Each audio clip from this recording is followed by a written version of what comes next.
ঈশ্বর জানি তাই জয় গো। আজ আমরা যে লীলাটি আস্বাদন করব, আজ আমাদের আস্বাদনের বিষয় হলো ভক্ত রঘুনাথের জগন্নাথ দর্শন। এই লীলার মধ্যে আমরা জানব প্রকৃত ভক্ত কাকে বলে, ভগবানকে কেমন ভাবে ভালোবাসলে ভগবান তার কৃপা করে, তা আমরা লীলার মধ্যে জানব। এই জগতে ভক্ত অনেক আছে, ভক্ত বহু রকমের আছে, কিন্তু ভক্তের মতো ভক্ত কয়জন আছে গো? তিলক সেবা করি, তুলসী কাষ্ঠের মালা কণ্ঠে পরিধান করে নামের ঝোলা নিলেই কিন্তু ভক্ত হওয়া যায় না। ভক্ত হতে গেলে আগে চাই ভক্তি, প্রেম, ভালোবাসা। যদি তোমার এখানে ফাঁকা থাকে, যদি ভক্তি না থাকে, সেখানে ভগবান থাকবে? তাহলে প্রকৃত ভক্ত কাকে বলে চলে যাব একটু মহাভারতে, তারপর আমরা আসবো লীলা। মহাভারতে কুরু বংশ ধ্বংস করে যেদিন হস্তিনাপুরে রাজত্ব ফিরে পেলেন ধর্মরাজ যুধিষ্ঠির, ভগবান শ্রীকৃষ্ণচন্দ্র কুন্তি পিসিমার কাছে এসে বলেছেন, পিসিমা আজ আমি যাই। ও পিসিমা আজ আমি যাই পিসিমা। কৃষ্ণ যখন এই কথা বলেছে, কুন্তি মনে মনে ভাবছে কৃষ্ণ যেখানে যায় আমাকে বলে যায়, পিসিমা আজ আমি আসছি। তাহলে আজ কৃষ্ণ আসছে না বলে যাই বললো কেন? ও মা, আসছি কথার মানে কি গো? হ্যাঁ, আসছি কথার মানে চলে গেলে সে আবার আসবে। কৃষ্ণকে কুন্তি বলছেন, কৃষ্ণ একটা কথা বলবো, বলো পিসিমা। কৃষ্ণ তুমি যেখানে যাও আমাকে বলে যাও, পিসিমা আজ আমি আসছি। তাহলে আজ তুমি আসছি না বলে যাই বললে কেন? বলো না কৃষ্ণ, আজ তুমি আসছি না বলে যাই বললে কেন? তাহলে কি যাই কথার মানে এটা, তুমি চলে গেলে আর আমার কাছে ফিরে আসবে না? বলো না কৃষ্ণ। পিসিমা ঠিকই বলেছ তুমি। দেখো পিসিমা, যতদিন তোমাদের জীবনে দুঃখ ছিল, কষ্ট ছিল, ততদিন আমি তোমাদের সঙ্গে থেকেছি। তোমার এই পাঁচটি পুত্রের সঙ্গে আমি বন্ধুর মতো দিন কাটিয়েছি। আর দেখো আজ তোমার সকল দুঃখ কষ্ট দূর হয়ে গেছে। দেখো দেখো তোমার ছেলে রাজা হয়েছে, কত সুন্দর মানিয়েছে। আর কেন, এইবার তুমি আমাকে বিদায় দাও পিসিমা, আমি চলে যাই। তবে পিসিমা বিদায় নেবার আগে আমি তোমায় কিছু দিয়ে যেতে চাই।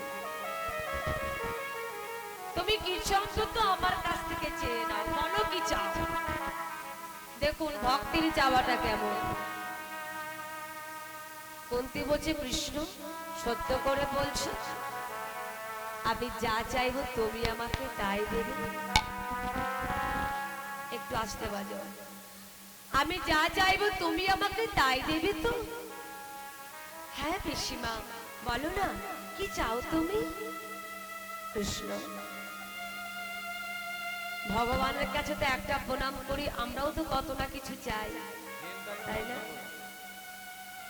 আমরা একটা প্রণাম করি ভগবানের কাছে, চাচ্ছি আমায় গাড়ি দাও, বাড়ি দাও, টাকা দাও, পয়সা দাও, ছেলের চাকরি দাও, মেয়ের চাকরি দাও। কিন্তু যে প্রকৃত ভক্ত হয় তার যাওয়াটা কেমন দেখুন। আজ কুন্তি কি চাইলো দেখুন ভগবানের কাছে। ভগবান নিজে বলছে, বলো পিসিমা কি বর চাও তুমি? কুন্তি বলছে, কৃষ্ণ তুমি আমাকে এই দিয়ে যাও। কৃষ্ণ এই জগতে যত আছে দুঃখ, এই জগতে যত আছে কষ্ট, এই জগতে যত আছে জ্বালা, যন্ত্রণা, ব্যথা, তুমি আমায় দিয়ে যাও কৃষ্ণ, দিয়ে যাও। এতটুকু সুখ তুমি আমার জীবনে রেখো না। বাবা, সবাই আমরা সুখেরই কাঙাল, দুঃখটা কি আমরা কেউ কাছে নিতে চাই না।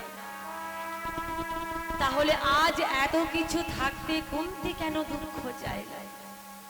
এর পেছনেও কারণ আছে। পাশে দাঁড়িয়েছিল ভীম। ভীম বলছে, মা তুমি কি চাইলে মা? তুমি কি পাগল হয়ে গেছো মা? অজ্ঞানতা বনবাসে দিন কাটিয়েছি, কত কষ্ট করেছি আমরা, কত দুঃখ পেয়েছি।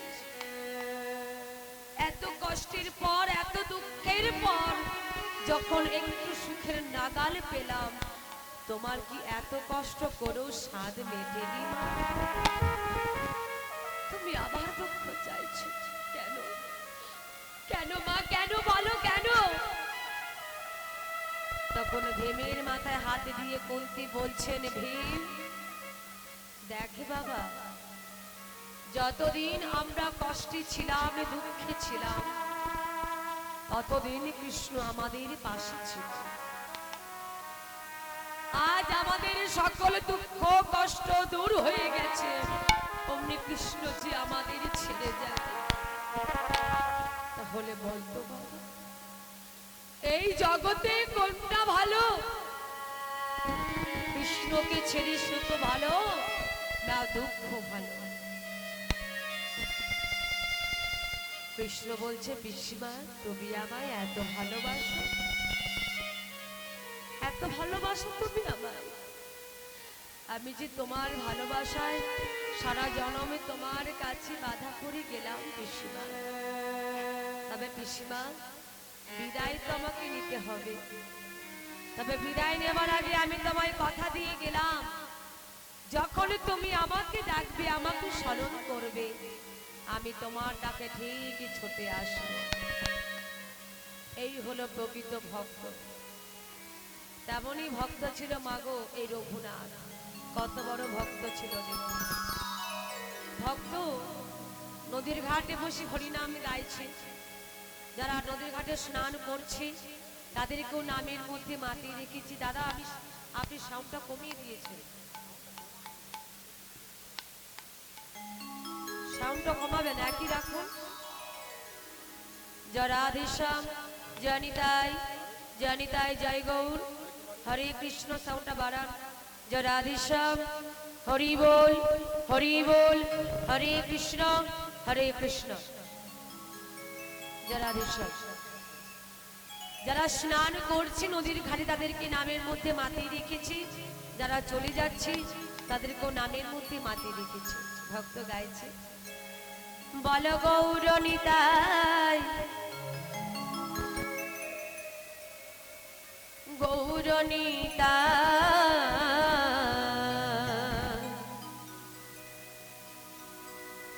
গৌর নিতাই, বল গৌর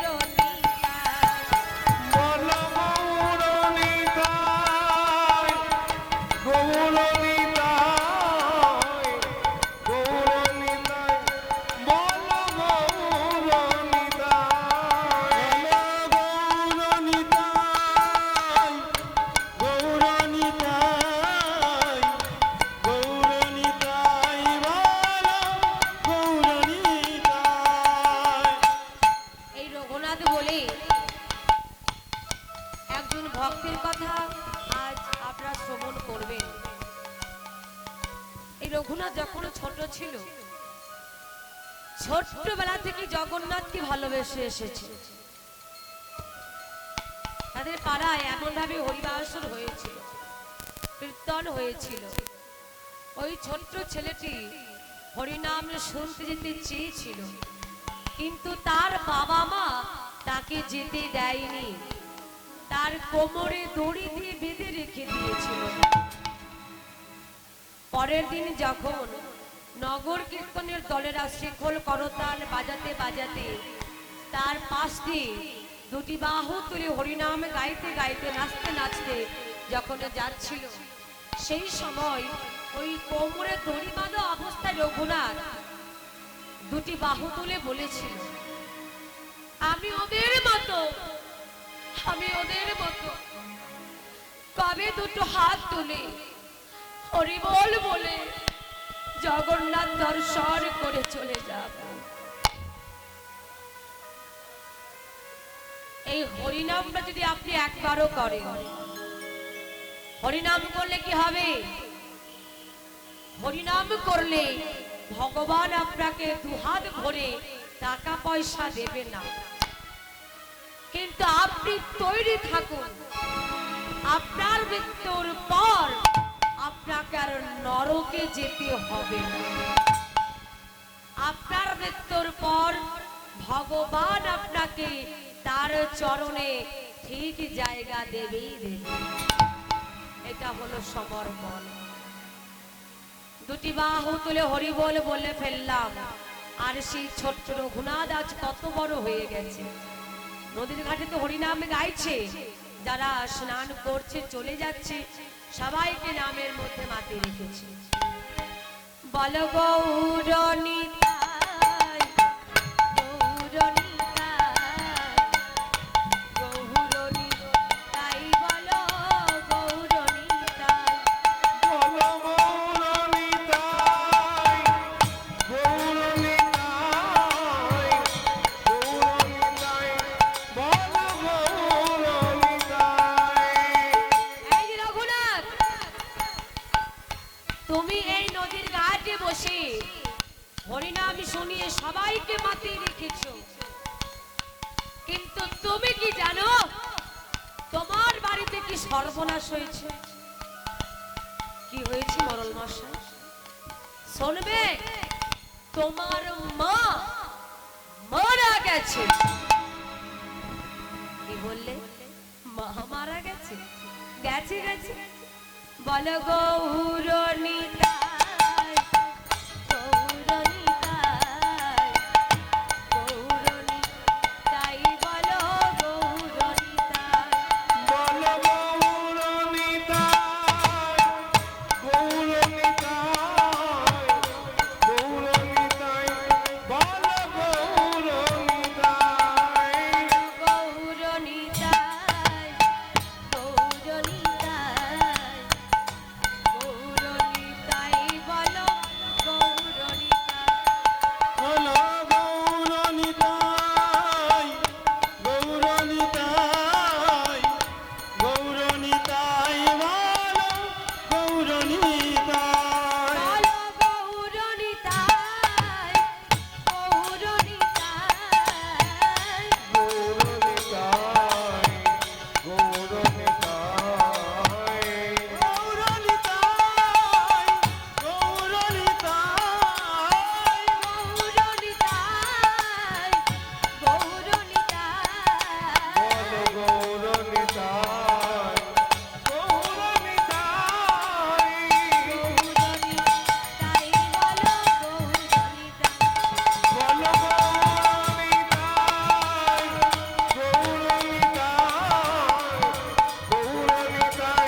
বল গৌরনিতাই, গৌরনিতাই, গৌরনিতাই, গৌরনিতাই,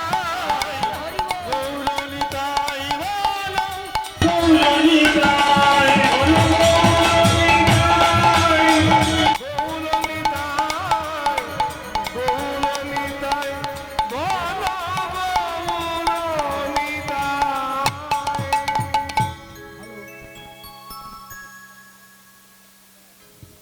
হ্যালো হ্যালো, আমাদের স্বনামধন্য কীর্তনিয়া মুনমুন দাস, যাকে আমরা ইউটিউবে দেখতে পাই, প্রত্যেকদিন আমরা শ্রবণ করি তার সুমধুর কণ্ঠে সংকীর্তন।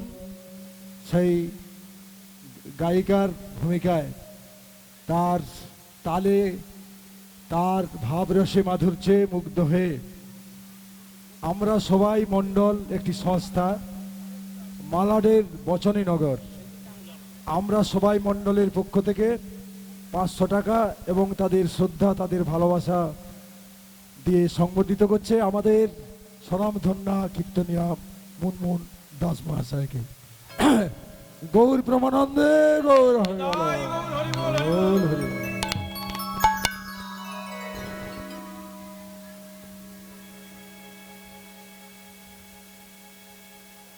এই যে রঘুনাথ, তোমার মা মারা গেছে বলে দিলাম, কিন্তু আরো একটা বিপদ ঘটেছে। আবার কি হয়েছে মরল মশাই শুনবে? তোমার স্ত্রী অন্নপূর্ণা। হ্যাঁ মরল মশাই, কি হয়েছে? আমার আমার স্ত্রীর কি হয়েছে? শোনো, তোমার স্ত্রী অন্নপূর্ণাকে তার বাপের বাড়ি থেকে লোক এসে তাকে সারা জনমের মতো নিয়ে চলে গেছে। নিয়ে চলে গেছে কেন? কেন কেন মরল মশাই, কেন? তোমার মতো পাগলের সঙ্গে ঘর সংসার করাবে না, কারণ তুমি তার একটা কাপড় কিনে দাও না, খাওয়া পড়ার দিকে লক্ষ্য রাখো না। তারা ঠিক করেছে অন্নপূর্ণার নতুন করে আবার বিয়ে দেবে।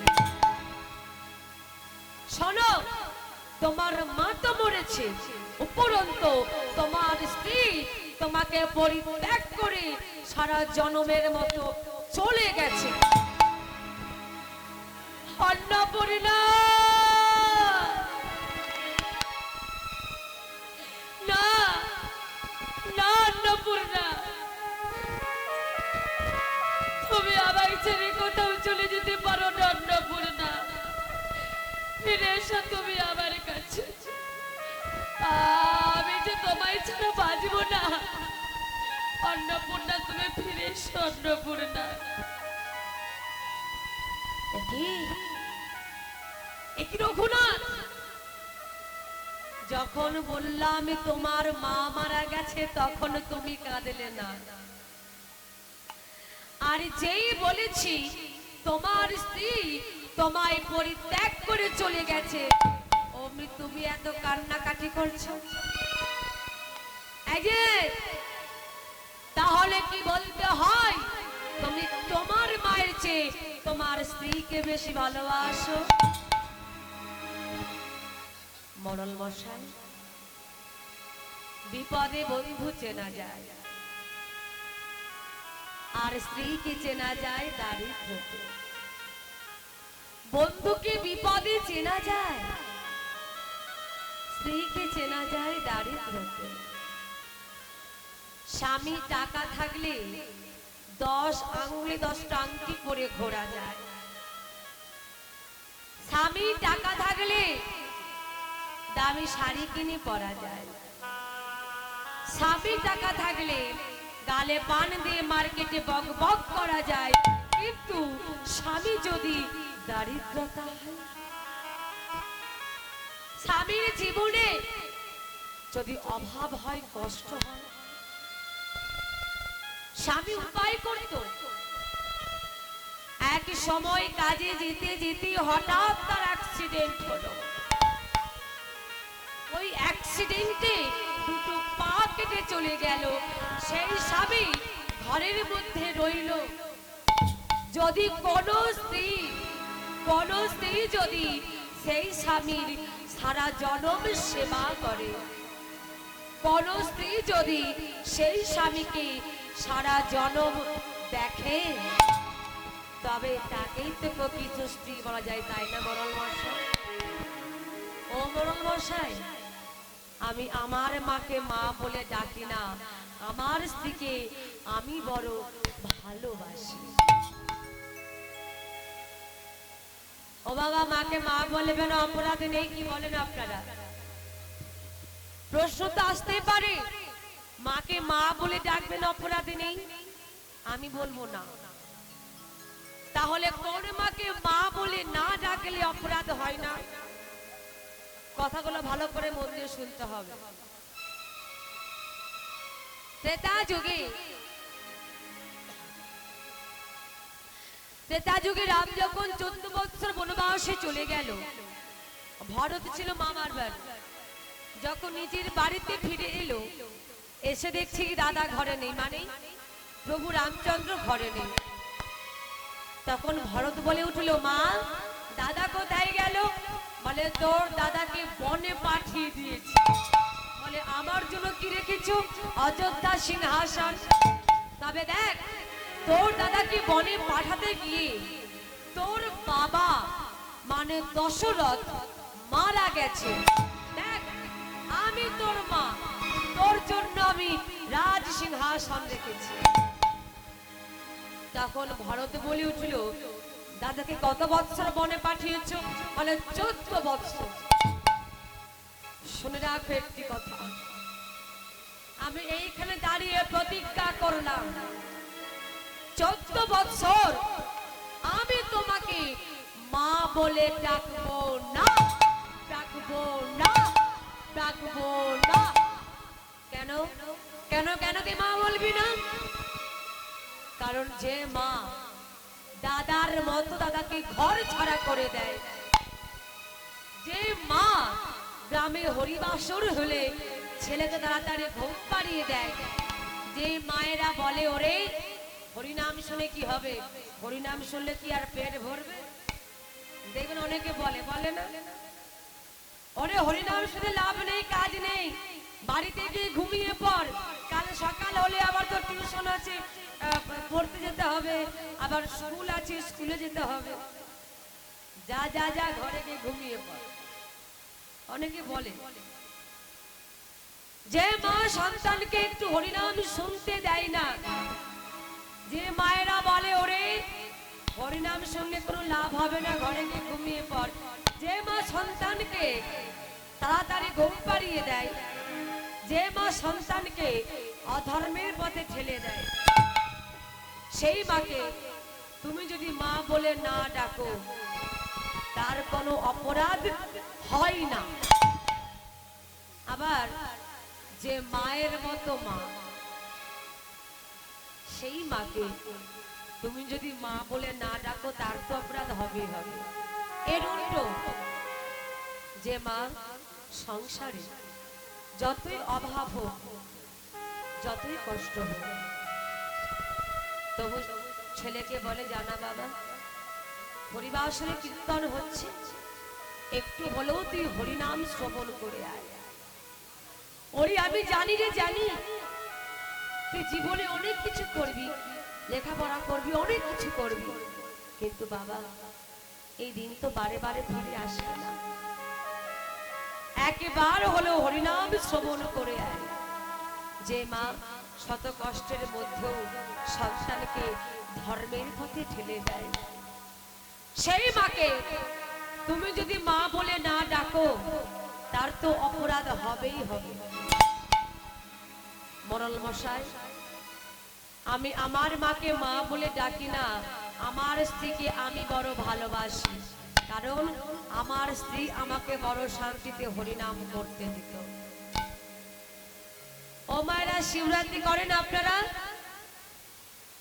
শিবরাত্রি করেন আপনারা? হ্যাঁ করেন? হাত তুলে দেখান দেখি কে কে করে। কে কে শিবরাত্রি করেন হাত তুলে দেখান তো দেখি। একজন, দুইজন,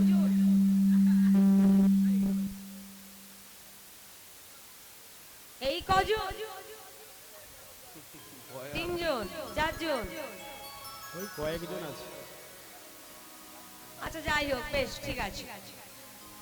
এই যে শিবরাত্রি করা হয় কিসের জন্য? হ্যাঁ, ভালো মন্দ করে খাওয়ার জন্য আর কি। ভালো মন্দ করে খাবার জন্য। মায়ের জানে কিসের জন্য শিবরাত্রি করা হয়? মা কিসের জন্য করা হয় গো? হ্যালো, একটু সময় চেয়েছি আমাদের দিদি ভাই মুনমুন দাসের কে আমরা আমাদের আরে ভুয়ারা বেনাই হরিবাসরের পক্ষ থেকে 500 টাকা, সেই সাথে আরেকটি ভক্ত 100 টাকা তাদের ভালোবাসা, তাদের শ্রদ্ধার স্মারক পাঠিয়ে দিয়েছে। আমরা সবাই করতালির মধ্য দিয়ে এবং হরিধ্বনির মধ্য দিয়ে সমর্থন করবেন। নিতাই গৌর প্রমানন্দে।